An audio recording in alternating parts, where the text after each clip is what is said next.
오늘도 주님의 은혜를 누리며 살아가시는 격복된 하루의 삶이 되시길 소망합니다. 우리가 앞서 살펴보았던 출애굽기는 이스라엘 민족의 애굽 탈출과 또한 시내산 도착 후 성막 완성까지의 대략 1년간에 있었던 일들을 기록하고 있습니다. 또한 그 다음에 있는 레위기는 성막 완성 후에 시내산에서 한 달간 더 머물면서 하나님께로부터 받은 각종 율법을 기록하고 있습니다.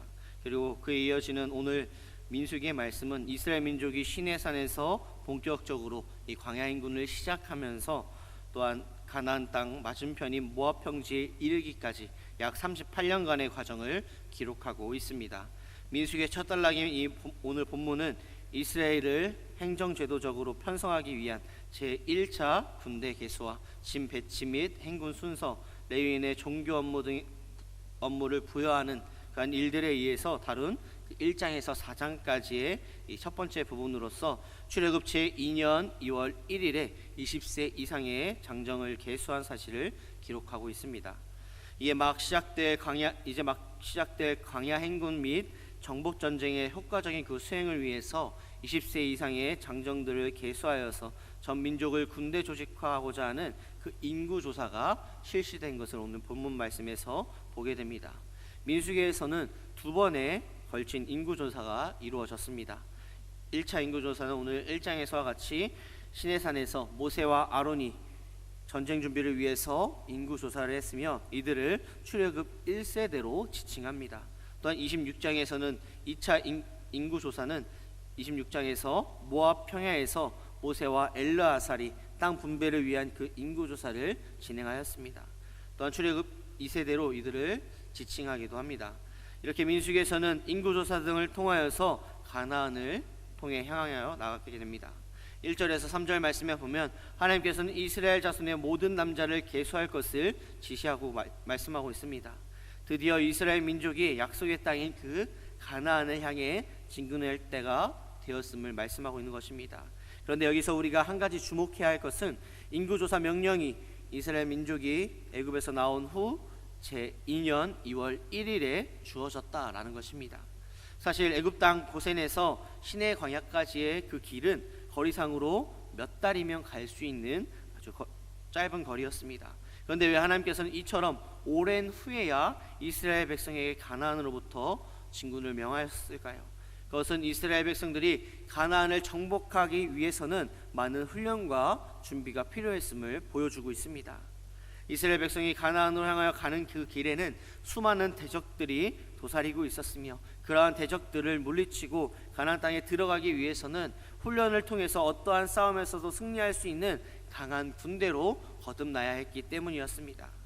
오늘날 세상에서 하나님의 군대로 세상과 영적 전투를 벌이고 있는 우리들에게도 마찬가지다라는 것입니다.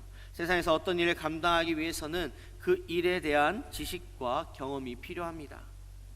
하나님의 일을 감당하기 위해서도 신앙적인 지식과 경험과 능력이 필요함을 오늘 말씀을 통해 보여주고 있습니다. 그러므로 광야에서 적들에게 승리하기 위해서 이스라엘 백성들이 몇 달이면 가는 그 거리를 2년 2개월이라는 그러한 시간이 통해서 그러한 훈련을 받았던 것과 같이 우리들도 오랜 기간 동안 신앙의 훈련을 통해서 신앙의 지식과 능력과 그런 경험을 쌓아가야 한다라는 것입니다. 그렇다면 신앙의 훈련이란 무엇일까요? 말씀을 배우는 것과 끊임없이 기도하는 것입니다. 우리 주일에 들었던 우리 담임 목사님의 설교 말씀과 같이 과부의 끈질긴 기도가 또한 우리의 기도가 되어야 한다라는 것입니다.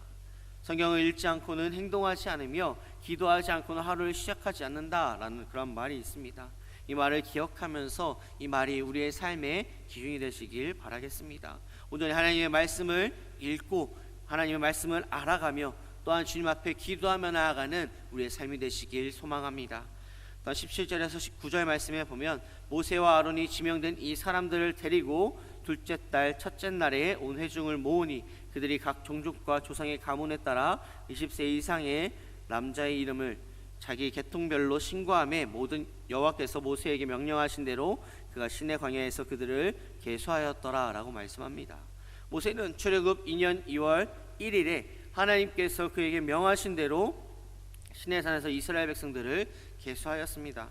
모세는 하나님께 인구조사를 명하신 그날로부터 이스라엘 백성을 계수를 마쳤던 것입니다. 이처럼 미루지 않는 이 모세와 아론의 모습과 같이 이 모습이 우리의 모습이 되어야 합니다. 우리 또한 미루지 않는 신앙으로 나아가야 한다라는 것을 보여주고 있습니다. 말씀 보기를, 기도하기를, 봉사하기를 멈추지 말고 내 상황과 여건 가운데 온전히 지금 바로 당장 주님 앞에 봉사하며 기도하며 말씀 보며 나아가는 우리의 신앙이 되시길 소망합니다. 이렇게 모세와 아론은 인구조사를 시행하면서 이어 하나님의 명령으로 레위 지파를 계수해서 제외시켜 따로 구별된 사실에 대해서 말씀하고 있는 것을 오늘 본문에서 보게 됩니다. 하나님은 레위 지파를 군대 편성해서 제외시키고 대신 그들에게 성막과 그 기구들을 관리하며 운반하는 책임을 맡기셨습니다. 47절에서 49절 말씀에 보면 그러나 레위인은 그들의 조상의 지파대로 그 계수에 들지 아니하였으니 이는 여호와께서 모세에게 말씀하여 이르시되 너는 레위 지파만은 계수하지 말며 그들을 이스라엘 자손 계수 중에 넣지 말고 라고 말씀합니다. 하나님께서는 모세에게 레위 지파만은 이스라엘 자손의 계수에서 제외하라 라고 말씀하고 있습니다. 지금 인구조사를 계획하는 목적은 무엇일까요? 인구조사를 하는 그 이유는 무엇일까요? 장차 벌어질 이방 족속과의 전쟁을 준비하기 위한 그런 인구조사였습니다. 그리고 적들은 이스라엘과는 비교할 수 없을 만큼 강한 군대를 소유하고 있었습니다. 이스라엘로서는 한 명이라도 더 많은 군사가 필요했던 상황이었습니다.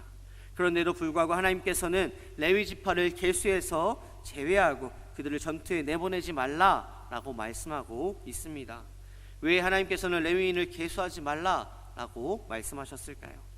레위 지파는 이스라엘의 장자를 대신하여서 하나님의 것으로 구별된 하나님의 소유였기 때문이었습니다.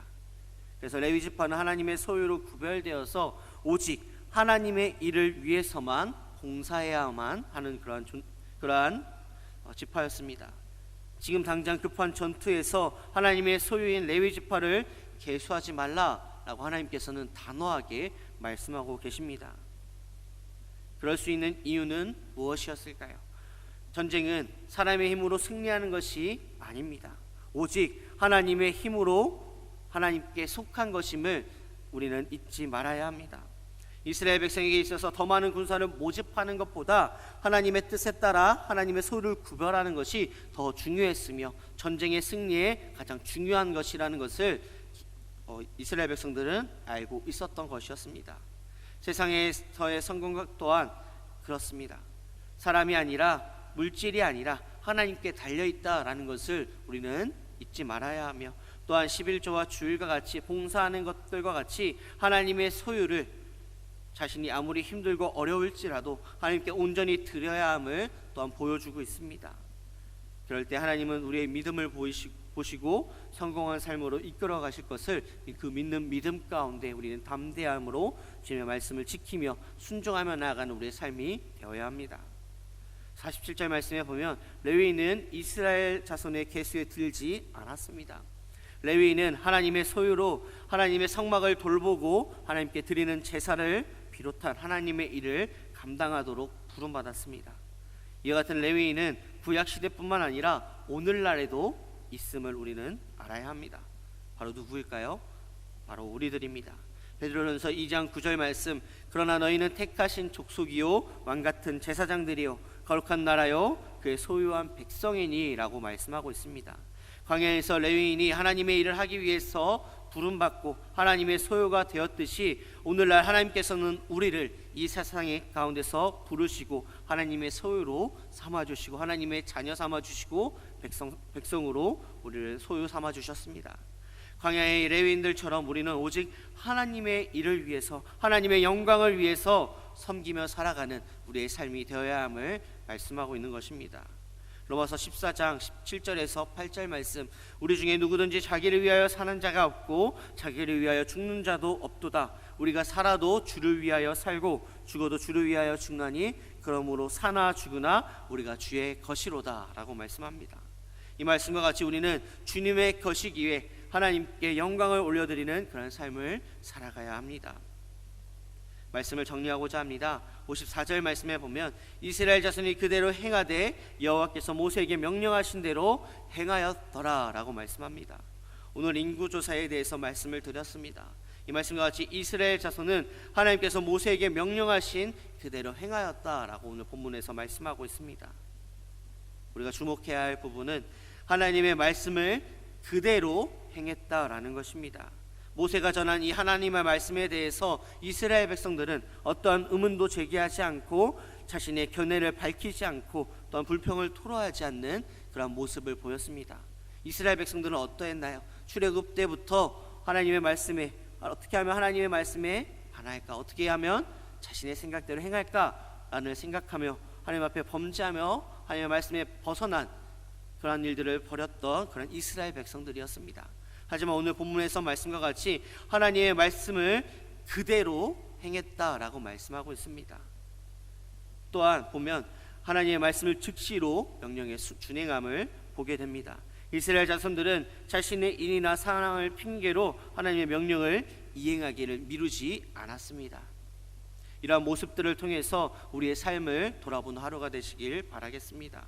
오늘 이스라엘 백성들이 하나님의 말씀을 그대로 또한 즉시로 행했던 것 같이 우리의 삶도 오늘 하루의 삶도 하나님의 말씀을 온전히 지키며 하나님의 말씀을 그대로 지키며 나아감 가운데 미루지 않는 것이 아니라 바로 순종하며 나아가는, 오늘 하나님의 말씀을 지키며 의지하며 나아가는, 순종함 가운데 나아가는 기업된 하루의 삶이 되시길 소망합니다.